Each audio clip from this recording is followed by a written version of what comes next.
안녕하십니까. 반갑습니다. 능엄경의 제42강입니다. 讲到了这个应该是第那个7世纪和6、7世纪 지금은 기세관과 유정 중생과 관련된 가르침을 배우고 있습니다. 밀법에서도 근본적인 토대와 토대에 형성된 현상을 말하는데 지난 수업에서는 근본적인 토대에서 허망한 현상들이 나타나고 그러나 중생들은 이 현상들은 허망한 것이라는 것을 알아차리지 못했다는 내용을 배웠습니다. 같음도 다름도 없는 가운데 서로 다른 현상들이 나타나고 이 세계에 있는 갖가지 현상, 갖가지 유유법이 나타난다는 내용을 배웠습니다. 오늘은 기세간의 형성과 유정 중생의 형성과 관련된 가르침을 배울 겁니다. 이 부분의 내용은 롱첸바 존자의 여의 보장론에서 설하신 내용과 거의 비슷합니다.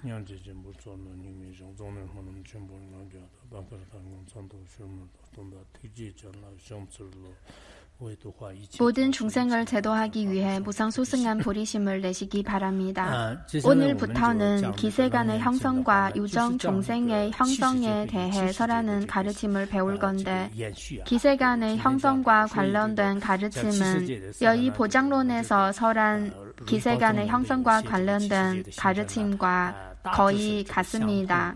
그러나 고대 대덕분들이 이 부분을 해석할 때는 주역 혹은 유교의 사상과 결합해서 해석하였습니다. 예를 들어 어행, 즉 근목, 수화토 등 원소. 이 어행의 상생과 상극의 이치와 결합해서 해석하였습니다.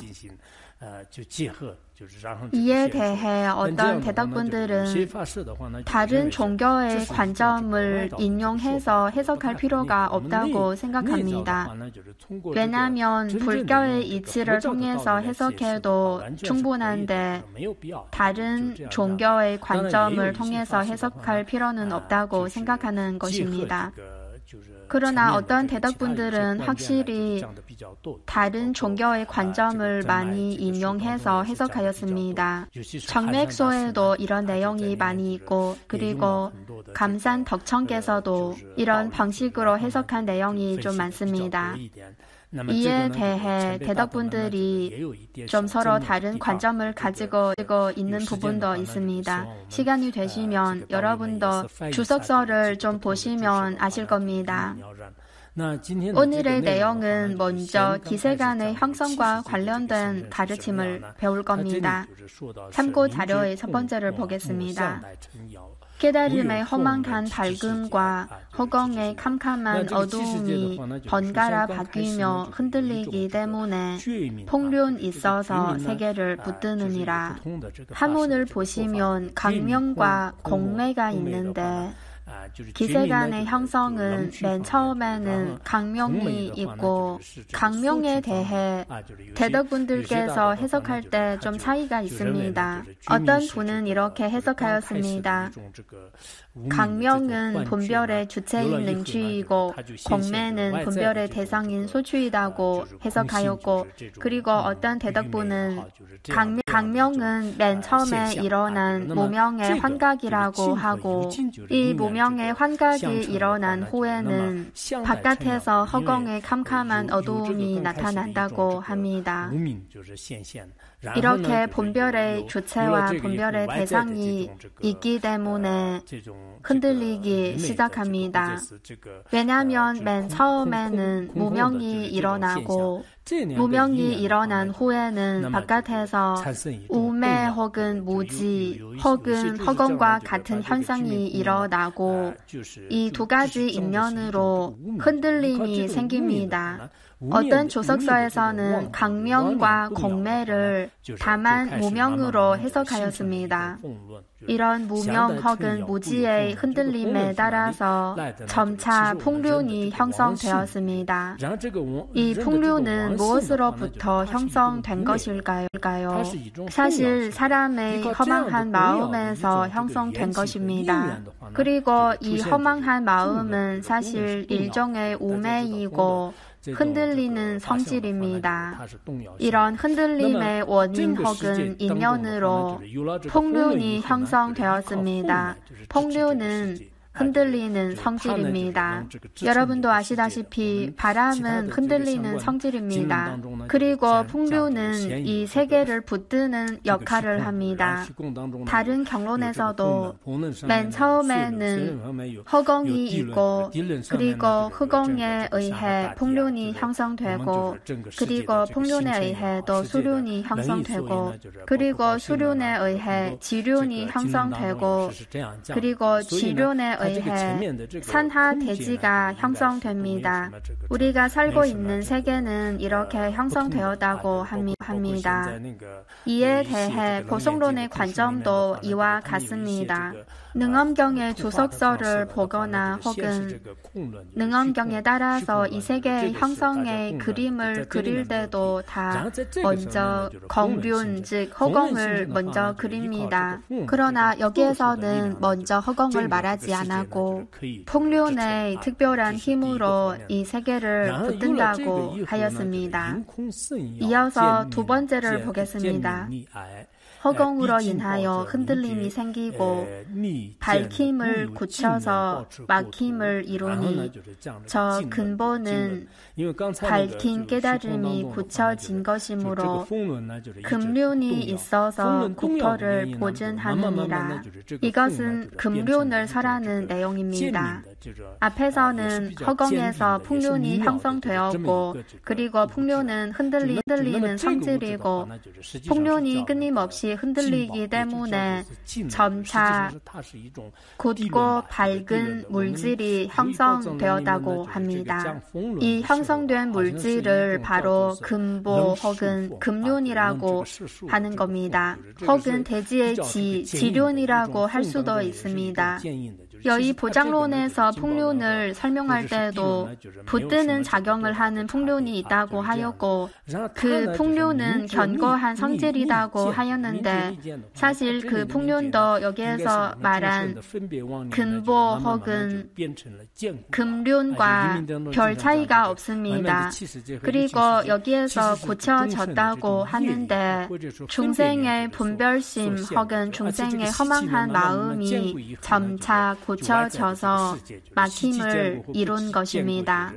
인명학에서도 자주 이렇게 말하는데 바깥의 기세관과 유정 중생은 사실 중생들의 업력 혹은 분별심에 의해 형성된 것이라고 합니다. 그리고 이 오랜 습성이 점차 굳혀져서 바깥의 세계도 오랜 습성이 견고하거나 견고하지 않음에 따라서 형성된 것입니다.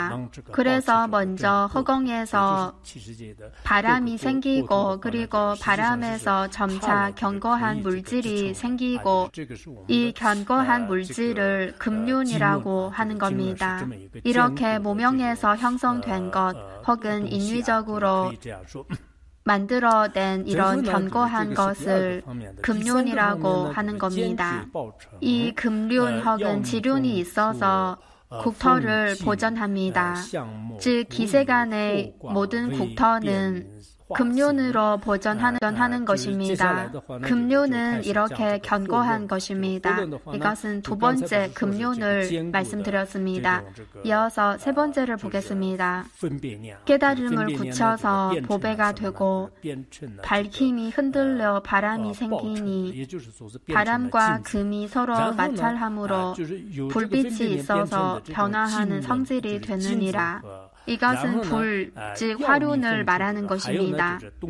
앞에서 말한 것처럼 분별심이 굳혀져서 금륜이 형성되었고 그리고 밝힘이 흔들려서 바람이 형성되었습니다. 그리고 바람과 금이 서로 마찰합니다. 앞에서 말한 것처럼 풍류는 세계를 붙드는 역할을 하고 그리고 또 풍륜에 의해 금륜이 형성되고 금륜이 있어서 국토를 보존한다고 하였습니다. 금륜은 견고한 성질입니다. 이렇게 흔들리는 풍륜과 흔들리지 않는 금륜이 서로 마찰한다는 겁니다. 하나는 견고한 것이고 하나는 흔들리는 것이고 이 두 가지가 서로 마찰함으로 불빛이 생깁니다. 바람과 금이 서로 마찰함으로 열이 생기고 그리고 나중에 불빛이 된 것 같습니다. 그리고 변화하는 성질이 됩니다.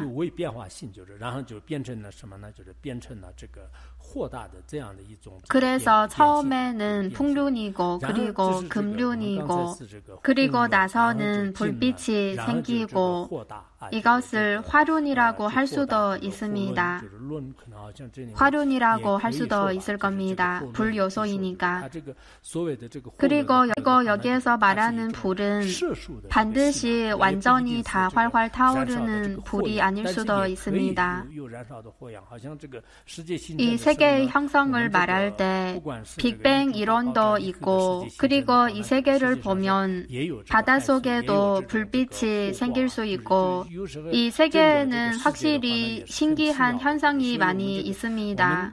보통 사람들의 생각에는 물과 불은 서로 공존할 수 없는 것인데 그러나 특히 지금 지질학자의 관점에 따르면 물에도 불이 있을 수 있고 그리고 불에도 물이 있을 수 있습니다. 이런 관점은 불경의 관점과 비슷합니다.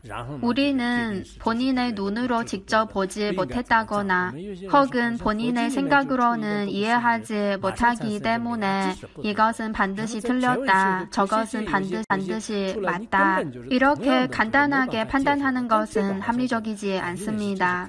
지금 사람들은 만약에 불경에서 좀 이해하기 어려운 내용을 보면은 반드시 이것은 틀렸다고 판단하고 그러나 과학자들의 관점을 보면 비록 본인이 받아들이기 어렵더라도 이것은 과학자가 말한 거니까 이것은 맞을 거다 이렇게 생각합니다.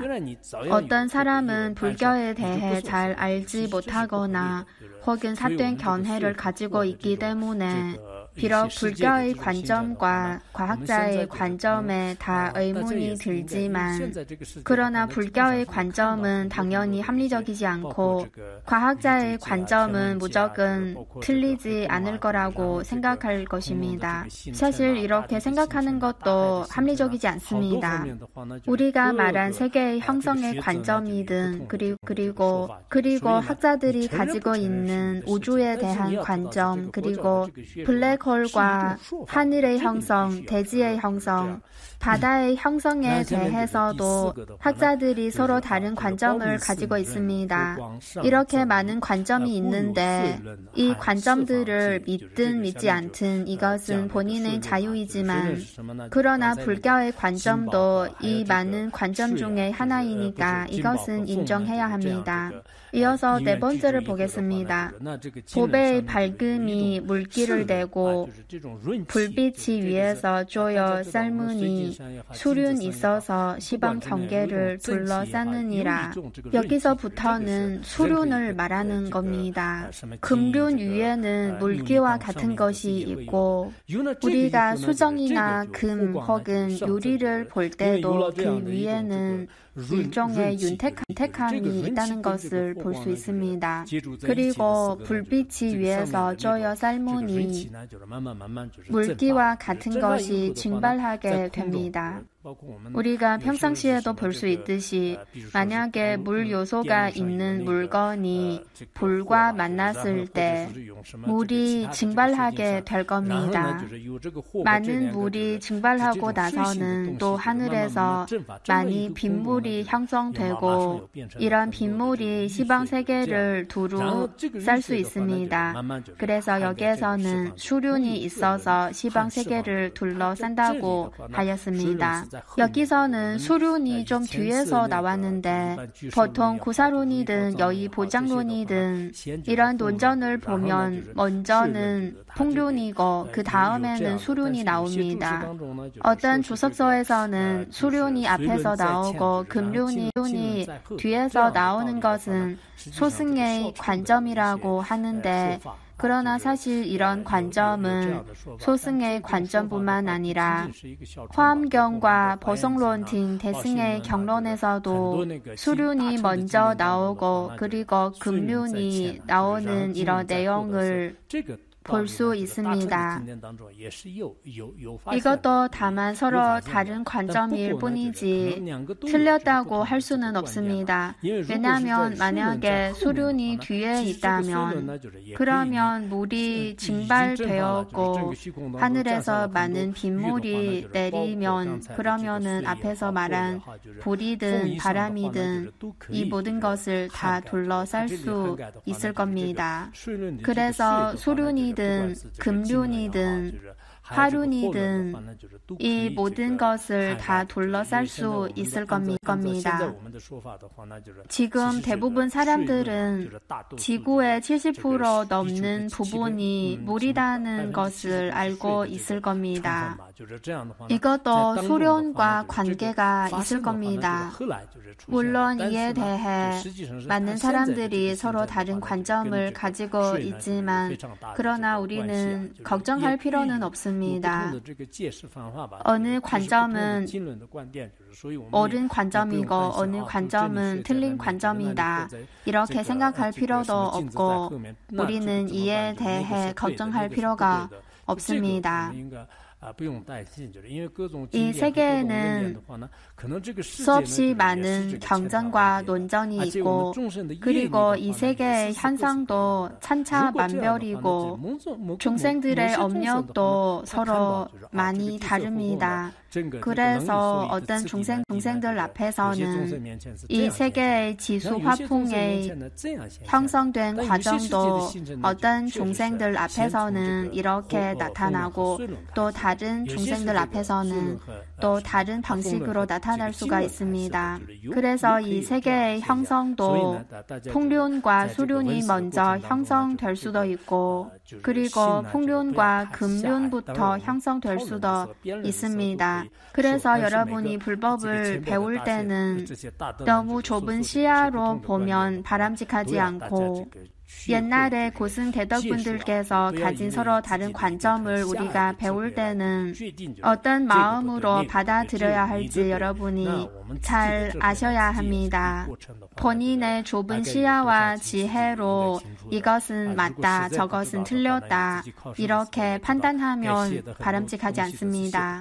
만약에 우리가 본인의 지혜를 그 지혜의 무게가 얼마 되는지를 재볼 수 있다면 우리는 본인의 지혜가 어느 정도 되는지를 잘 알 수 있을 겁니다.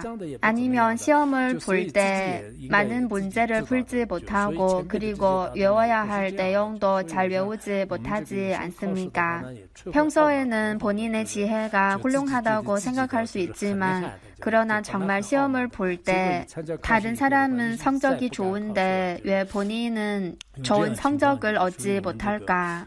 우리는 이렇지만 그러나 옛날의 고승 대덕분들은 그렇지 않습니다. 그래서 시험을 보면 우리의 오만한 마음을 없애는데 큰 도움이 된다고 생각합니다. 원래는 본인이 참 대단하다고 생각했지만 그러나 시험을 한번 보면 이런 오만한 마음을 묻어드릴 수 있습니다. 여러분도 지금 시험 기간이니까 시험을 말하면 마음에 잘 와닿을 거라고 생각합니다. 이어서 5번째를 보겠습니다. 불의 오름과 물의 내림이 번갈아 발하여 굳히니 젖은 편은 큰 바다가 되고 마른 편은 육지와 섬이 되느니라. 여러분도 아시다시피 불은 아래서 위로 올라가고 그리고 물은 위에서 아래로 내립니다. 즉 물과 불이 하나는 오르고 하나는 내리고 그리고 두 가지의 성질은 서로 다르고 이렇게 번갈아 발하여 구침이 결국은 견고한 대지가 되었습니다. 젖은 편은 큰 바다가 되었고 젖은 것, 촉촉한 것이 점점 많아져서 큰 바다가 되었습니다. 그리고 마른 편은 육지와 섬이 되었습니다. 한문을 보시면 단자가 있는데 이 단자는 우리가 평소에 말하는 백사장과 비슷한 뜻입니다. 이어서 6번째를 보겠습니다. 이치가 그러기 때문에 저 큰 바다에서는 항상 불빛이 일어나고 저 육지와 섬에서는 항상 강이 흐르느니라. 앞에서도 바다에서 불빛이 일어난다는 현상을 말했는데 그러나 여기에서 말하는 바다에서는 항상 불빛이 일어난다는 것은 화산의 폭발 때문에 바다에서 불빛이 일어나는 것뿐만 아니라 심지 관경 혹은 열반경 등 경전에서도 물에서 불빛이 일어난다는 내용이 있는데 예를 들어 영왕이 물에 있는 불을 먹는다고 하거나 혹은 보살이 바다에 들어갈 때 바닷속에서 불빛을 보았다는 등 내용을 경전에서도 자주 볼 수 있습니다.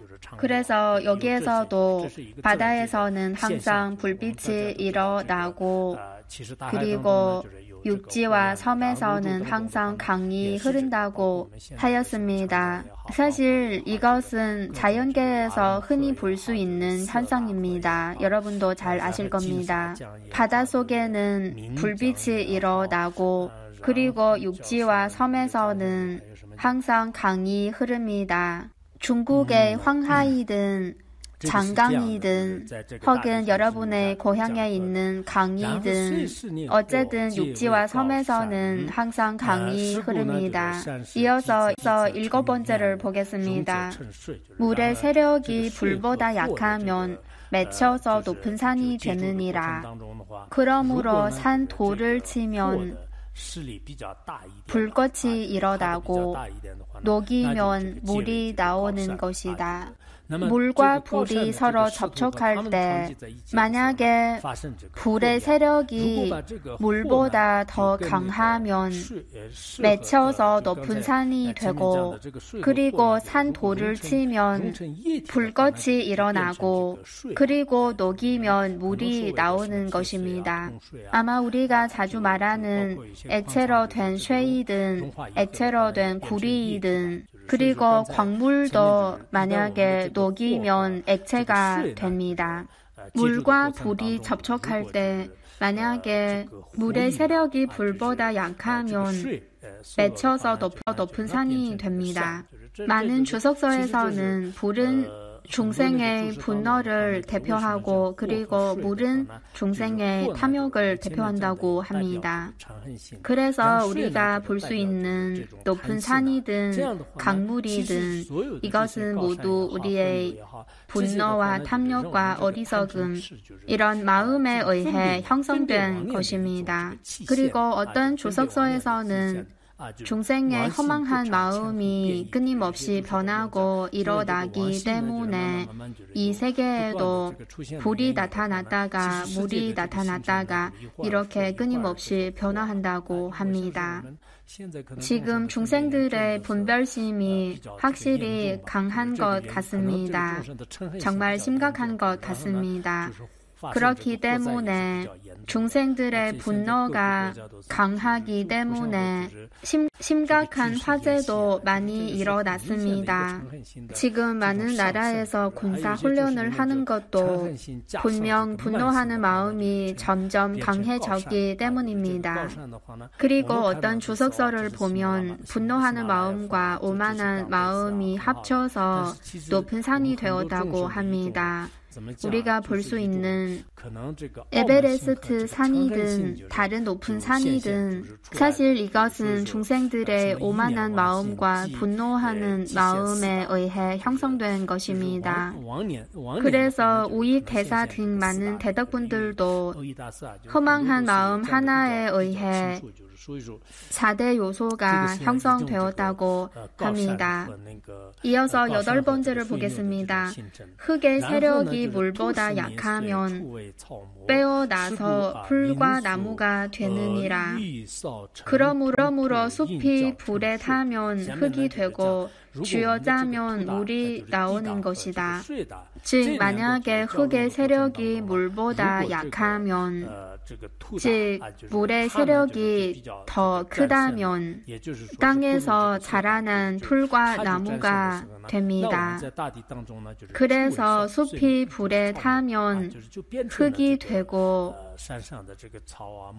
그리고 이 풀과 나무들을 만약에 쥐어짜면 물이 나오는 것입니다. 즉 숲이 불에 타면 흙이 되고 쥐어짜면 물이 나오는 것입니다. 이 부분을 해석할 때 어떤 대덕분께서는 수거, 지거, 산거, 임거, 거는 거주의 거자입니다. 이 4가지로 나눠서 분석하는데 8번째에 있는 참고 자료를 보시면 그 한문을 보실 수 있습니다. 그래서 이 부분은 임거를 말하는 것입니다. 우익 대사 등 대덕분께서는 지, 수, 화풍 등 이 모든 것은 다 허망한 마음에 의해 형성된 것이다. 이렇게 말씀하십니다. 그래서 분별심의 움직임에 의해 바람이 생기고 그리고 분별심의 견고한 부분은 불이 되고 우리의 허망한 분별심은 어떨 때는 움직이고 어떨 때는 머물고 분별심의 상태에 따라서 갖가지 현상이 일어납니다. 마음속에 분별심이 끊임없이 일어나기 때문에 바깥의 기세간의 갖가지 현상도 일어납니다.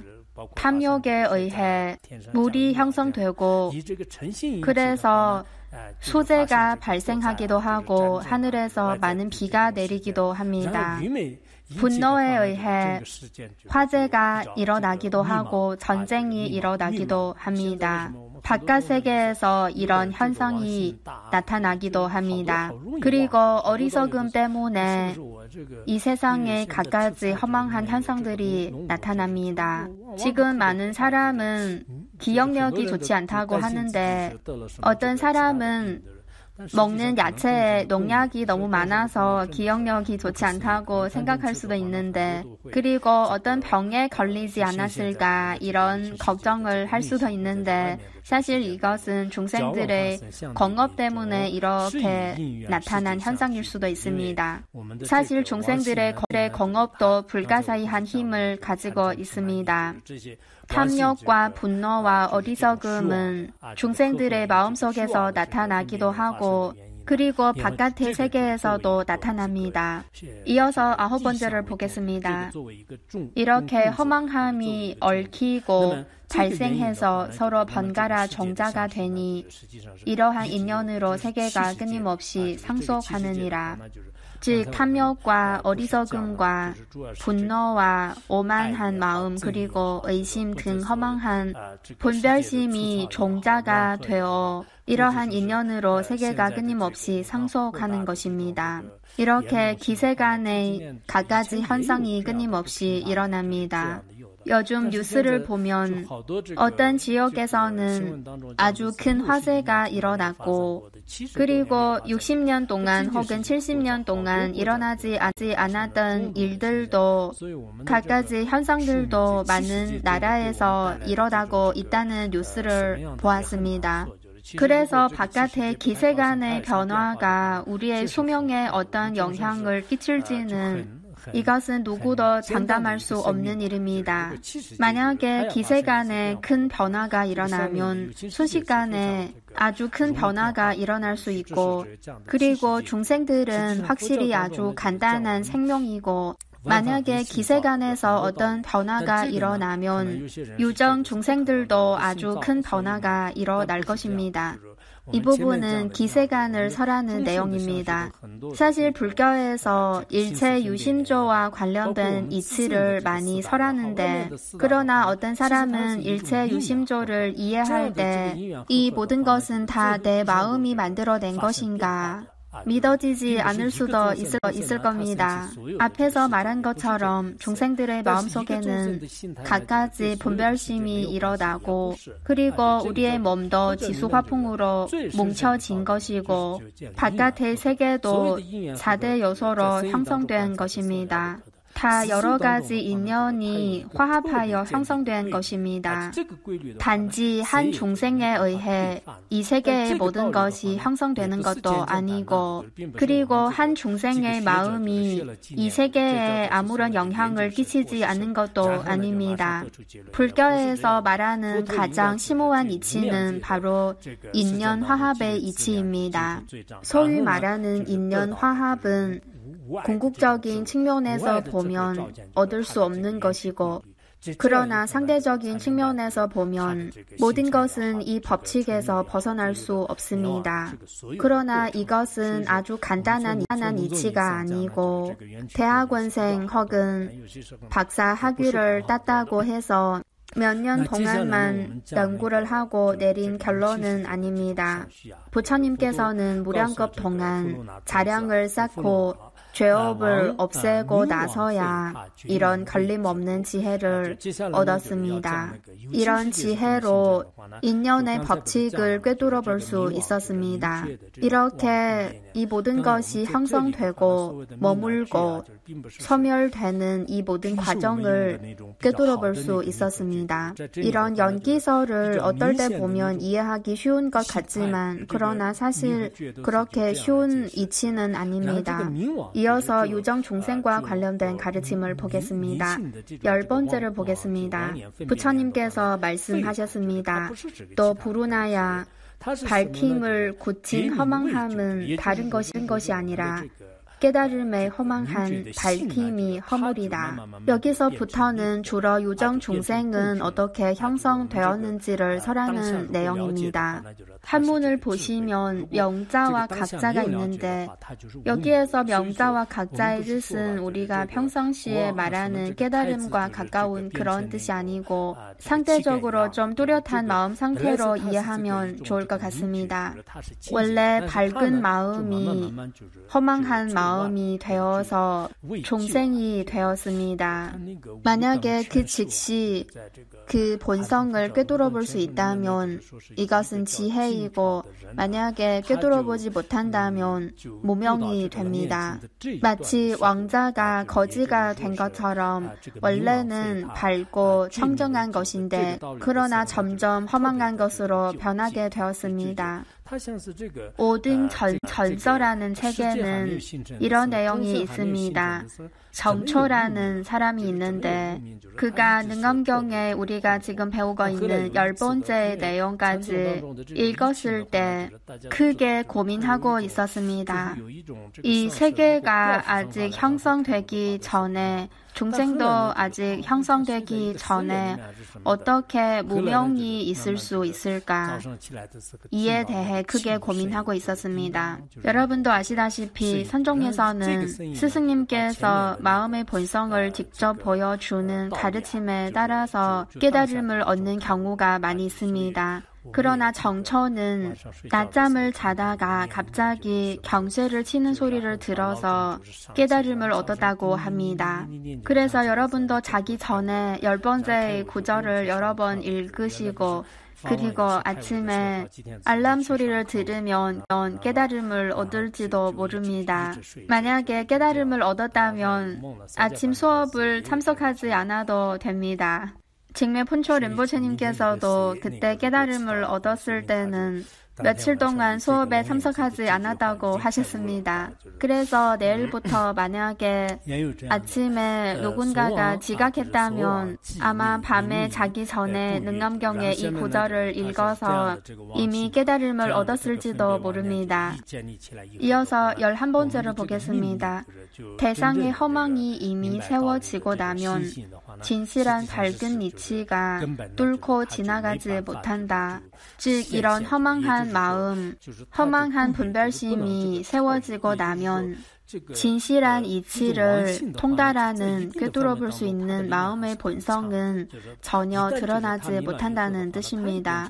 어떤 면에서 보면 이 허망한 마음은 확실히 아주 큰 힘을 지니고 있습니다. 즉, 이 허망이 세워지고 굳건한 것이 되면 진실한 밝은 이치는 뚫고 지나가지 못합니다. 즉, 참 마음이든 마음의 본성이든 그 역량을 발휘하지 못합니다.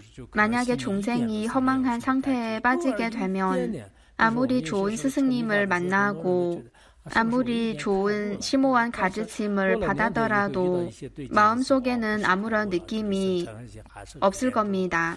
우리가 어떨 때 족첸의 가르침을 받을 때는 본인이 이미 깨달음을 얻었다는 그런 느낌이 들 수도 있는데, 그러나 며칠 지나고 나서는 어떤 일이 생기거나 어떤 사람을 만났을 때 여전히 강렬한 분노가 일어납니다. 그래서 이것은 정말 깨달음을 얻은 것이 아닙니다. 이어서 12번째를 보겠습니다. 이러한 인연으로 듣는 작용은 소리를 떠나지 못하고 보는 작용은 물체를 벗어나지 못하여 모양과 냄새와 촉감 등 여섯 허망한 경계를 이루느니라. 사실 우리의 열애장에서는 이런 모양이든 소리든 냄새든 촉감이든 맛이든 지수 화풍이든 이 모든 것의 본성은 다 원만한 것입니다. 그러나 이런 허망한 상태에 빠졌기 때문에 이런 인연으로 듣는 작용은 소리를 떠나지 못하고 보는 작용은 물체를 벗어나지 못합니다. 보통 색성, 향미, 촉법 이 6가지 경계를 말하는데, 그러나 여기서는 법을 언급하지 않은 것 같습니다.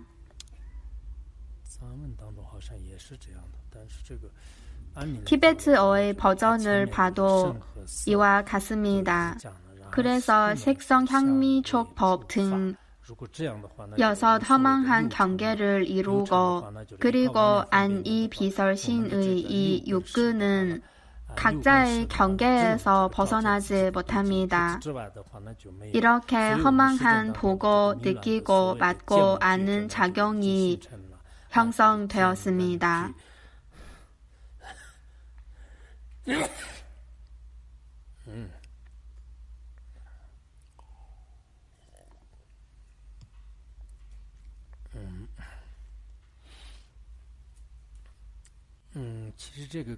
사실 이 부분은 밀법의 관점과도 잘 부합합니다. 즉, 무명이 일어나기 때문에 마음의 참 모습을 보지 못하고 본래의 모습을 보지 못하게 되고, 6가지 허망한 경계와 6가지 인식이 형성되었다는 겁니다. 其他注释里面讲的，这个有没有分析？我没有来得及看，现在才想起来。你们再看看啊，这里6王城，是不是我自己不会解释？ 그 뜻은 만약에 우리가 허망한 상태에 빠지지 않았다면, 그러면 부처님과 같은 모든 것을 다 두루 아는, 다 통달할 수 있는 지혜를 가지고 있을 것이고, 지금처럼 이렇게 제한적인 상태가 아닐 겁니다. 우리가 허망한 상태에 빠졌기 때문에 지금처럼 보고, 느끼고, 맡고, 아는 이런 제한적이고 고정적인 작은 범위에서만 이 세계를 인식할 수 있게 되었습니다. 이어서 12번째를 보겠습니다. 이로 인하여 보고 느끼고 맡고 아는 작용이 따로 열리어 같은 업길이 서로 얽히기도 하고 합하여 생기기도 하고 떠나서 변화를 이루기도 하느니라. 우리가 이 세상에 태어날 때는 공통적인 업이 있어야 태어날 수 있다는 뜻입니다. 주로 태생과 난생을 말하는 것인데 같은 업이라는 것은 아버지의 업, 어머니의 업, 그리고 아이의 업, 이 세 가지 업이 합해져야 태어날 수 있지. 만약에 하나가 부족해도 태생 혹은 난생이 이루어질 수가 없습니다. 만약에 부모의 업은 있지만 그러나 아이의 업은 없어도 안 되고, 그리고 만약에 아이의 업은 있지만 그러나 아버지 혹은 어머니의 업이 없어도 안 됩니다. 그래서 태생 혹은 난생은 반드시 이 세 가지 업이 합해져야 태어날 수 있습니다. 이 부분에 대한 해석을 보면 모든 주석서에서 같은 방식으로 해석하지는 않았지만 그러나 사생, 즉 태생, 난생, 습생과 화생의 측면에서 해석하면 이해하기 좀 쉬울 것 같습니다. 그리고 합하여 생기는 것은 습생을 말하는 것이고, 습생은 중생의 심식이 바깥의 흙 요소나 물 요소와 합하여 태어난 것이고, 그리고 떠나서 생기는 것은 화생을 말하는 것입니다. 화생은 본인의 업에 의해 형성되고, 습생과 태생과 난생은 각가지 인연으로 태어나지만 그러나 화생은 주로 본인의 인연에 의해 태어납니다. 그래서 어떤 주석서에서는 합하는 것은 습생을 말하는 것이고 떠나는 것은 화생을 말하는 것이라고 이렇게 해석하였습니다.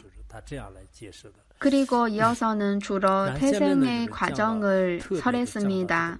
이어서 13번째를 보겠습니다. 부는 작용이 밝아서 색이 환하게 나타나면 밝은 경계를 환히 보면서 생각을 형성하여 태생의 과정은 어떤 것일까요? 보통 사람이 중음으로 있을 때는 주변이 캄캄하고 마치 등불이 없는 밤중처럼 빛이 하나도 없고 완전히 캄캄합니다.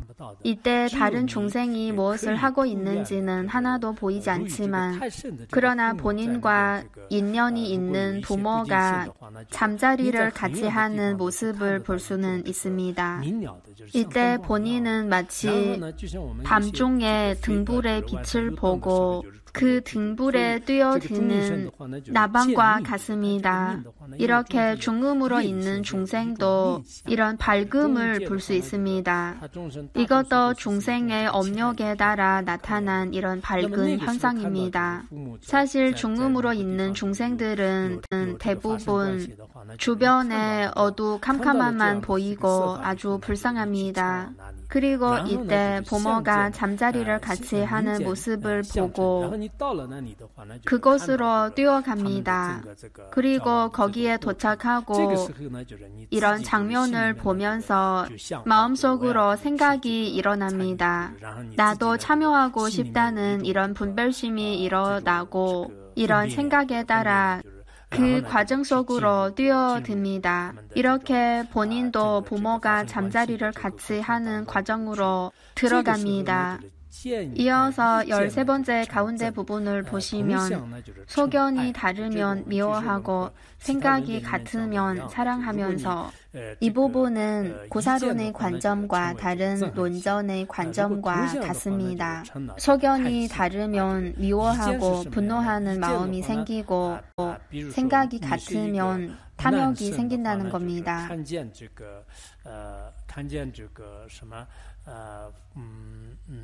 즉 만약에 나중에 남자로 태어난다면 그러면은 여자를 보고 탐욕이 생기고 그리고 반면 만약에 남자를 보면 분노하는 마음이 생긴다는 겁니다. 相同性的。然后男的如果看到就是难的话，那就是这叫做意见，就是产生这个憎恨性。 만약에 여자로 태어날 것이면 그러면은 여자를 볼 때는 분노하는 마음이 생기고 만약에 남자로 태어날 것이면 그러면은 남자를 볼 때 분노하는 마음이 생깁니다. 이 관점은 구사론의 관점과 일치합니다. 즉 부모가 잠자리를 같이 할 때 만약에 나중에 여자로 태어날 것이면 그러면은 남자를 보고 탐욕이 생기고 그리고 여자를 보면 분노하는 마음이 생깁니다. 이렇게 소견이 다르면 미워하고 생각이 같으면 탐욕이 일어난다는 겁니다. 이런 탐욕과 분노하는 마음에 따라서 그 과정에 들어갑니다. 만약에 남자로 태어날 것이면 아버지를 보고 분노하는 마음이 생기고 어머니를 보고 탐욕이 생깁니다. 이런 생각에 따라서 그 과정에 들어갑니다. 이 관점은 구사론의 관점과 일치합니다. 이어서 13번째 마지막 부분을 보겠습니다. 애정을 흘려보내 종자를 이루고 생각을 거둬들여 태에 드느니라. 사실 부모가 같이 잠자리를 할 때 애정을 흘려보내 종자를 이루고 그리고 이 종자에 대해 나라고 집착합니다. 이런 생각, 이런 분별심에 따라서 태에 듭니다. 이어서 14번째를 보겠습니다. 이렇게 서로 어울려 생길 때에 같은 업을 빨아들입니다. 즉 부모가 같이 잠자리를 할 때 같은 업을 빨아들인다는 것은 부모와 인연이 있는 중생을 빨아들일 수 있다는 겁니다. 만약에 인연이 없다면 이 과정 속으로 들어가지도 못합니다. 그래서 부모와 전생에 좋은 연을 맺었거나 나쁜 연을 맺었거나 이런 인연이 있는 것이 아주 중요합니다. 사실 중음으로 있는 중생은 아주 많습니다. 마치 겨울에 내리는 눈과 같이 많습니다. 그러나 그 중에 우리와 인연이 있는 중생은 아주 드뭅니다. 만약에 인연이 있다면 부모가 잠자리를 같이 할 때 그 속으로 들어갈 수가 있습니다. 14번째를 이어서 보시면 이렇게 서로 어울려 생길 때 같은 업을 빨아들이기 때문에 인연이 있어서 갈라람과 알포담 등이 생기느니라. 이런 인연이 있을 때 어머니의 뱃속에 입퇴할 수 있습니다. 예전에 우리가 다른 경전을 배울 때도 태아가 형성되는 과정과 태아가 자라는 과정에 대한 설명을 배운 적이 있습니다. 대원만 예비 수행에도 있고 그리고 심성 휴식 등 경론에도 있습니다. 맨 처음에 입퇴한 7일 동안은 끈적끈적한 콧물과 같은 형성이라고 합니다. 그 다음 단계는 그 형상이 조금 변하고 그래도 아주 작은 상태입니다. 태아가 이렇게 점차 커가는 겁니다. 티베트 지역에서는 사람들이 옛날부터 입퇴하고 나서 뱃속에서 있는 기간은 9개월, 열흘 정도 된다고 합니다. 그리고 대보 적경에서도 38개의 7일이라고 하고 이렇게 계산하면은 266일 정도 됩니다. 이것은 현대 의학에서 계산하는 날짜와도 거의 같습니다. 그리고 한쪽 지역에서는 보통 임신을 10개월 동안 한다고 하는데 그러나 보통 10개월 정도는 되지 않습니다. 이것도 중생들의 공통적인 업에 의해 나타난 현상입니다. 아난 입퇴경 등 많은 경전에도 이와 관련된 기술이 있습니다. 아주 명확한 설명이 있습니다. 입퇴하고 나서 출산할 때까지 그 시간과 과정에 대한 자세한 설명이 있습니다. 이어서 15번째를 보겠습니다. 태로 나고 알로 알로 나고 습기로 나고 변화로 나는 중생은 그 적응할 곳을 따르는데 즉 태로 나든 알로 나든 습기로 나든 변화로 나든 사실 이 모든 중생은 각자의 업력에 따라서 이렇게 나는 겁니다. 본인의 업력이 가장 중요한 인연입니다. 각자의 업력에 따라서 알로 날 수도 있고 태로 날 수도 있고 습기로 날 수도 있고 변화로 날 수도 있습니다. 윤회 속의 중생은 다 이렇습니다. 계속해서 경문을 보시면 알로 나는 중생은 오직 생각만으로 태어나고 즉 알로 나는 중생은 주로 생각 혹은 분별심의 원인으로 알로 나게 되는 겁니다. 이성에 대한 욕망은 가장 중요한 원인이 아닌 것 같습니다. 그리고 경문을 이어서 보시면 태로 나는 중생은 역정으로 존재하며 그리고 태로 나는 가장 중요한 원인은 역정 때문에 태어나는 겁니다. 그리고 일어난 생각은 가장 큰 역할을 하는 원인이 아닙니다. 그리고 이어서 보시면 습기로 나는 중생은 합해서 감응하고 습기로 나는 중생은 주로 바깥의 환경이나 물질과 합해서 나게 됩니다. 예를 들어 똥 속에 한 벌레가 생기는 것은 바깥의 물질과 접촉해서 이런 화합에서 생기는 겁니다. 경문을 이어서 보시면 변화로 나는 중생은 떠나서 상응하느니라. 변화로 나는 중생은 앞에서 말한 이런 인연에서 생기는 것이 아니고 특별한 인연으로 생기는 겁니다. 이어서 16번째를 보겠습니다. 이렇게 번갈아 서로 변하고 바뀌면서 이 육도 윤회 속의 모든 중생은 생각으로 태어나든가 욕정으로 태어나든가 합해서 생기거나 떠나서 생깁니다. 즉 알로 나든가 태로 나든가 습기로 나든가 변화로 납니다. 이 네 가지 방식으로 납니다. 이 네 가지 중에 어떤 방식으로 나는지는 정해지지 않았습니다. 예를 들어 이번 생은 태로 났지만 그러나 다음 생은 알로 나는 중생으로 변할 수 있고 혹은 습기로 나든가 변화로 나는 중생으로 변할 수가 있습니다. 그래서 이 세상에서는 이 네 가지 나는 방식이 쉽게 변화할 수 있습니다. 이어서 16번째 마지막 부분을 보겠습니다.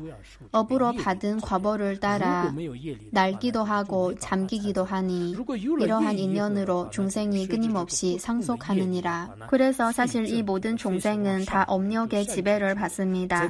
만약에 업력이 없다면 태어난 일도 없습니다. 업에 따라 올라가기도 하고 내려오기도 하는데 올라간다는 것은 선도에 태어나는 것이고 그리고 내려간다는 것은 악도에 떨어진다는 겁니다. 중생들은 마치 물병 속에 갇힌 꿀벌처럼 끊임없이 올라갔다가 내려오고 또 내려갔다가 또 올라가고 이렇게 윤회 속에서 중생들은 끊임없이 상속합니다. 여기까지는 유정 중생을 설하는 내용입니다. 이렇게 기세간과 유정 중생을 설하는 내용을 다 이미 배웠습니다. 이 부분의 한문의 내용을 보면은 그렇게 어려운 내용은 아니지만 그래도 이렇게 배우지 않았다면 해석하기도 그렇게 쉽지 않습니다. 이해하기도 그렇게 쉬운 내용은 아닙니다. 오늘은 여기까지 마치겠습니다. 감사합니다. 수남더이 탐자러 바는 돈의 입에 전함潘学将这个拿起瓦龙车把眼，准备出来做完修。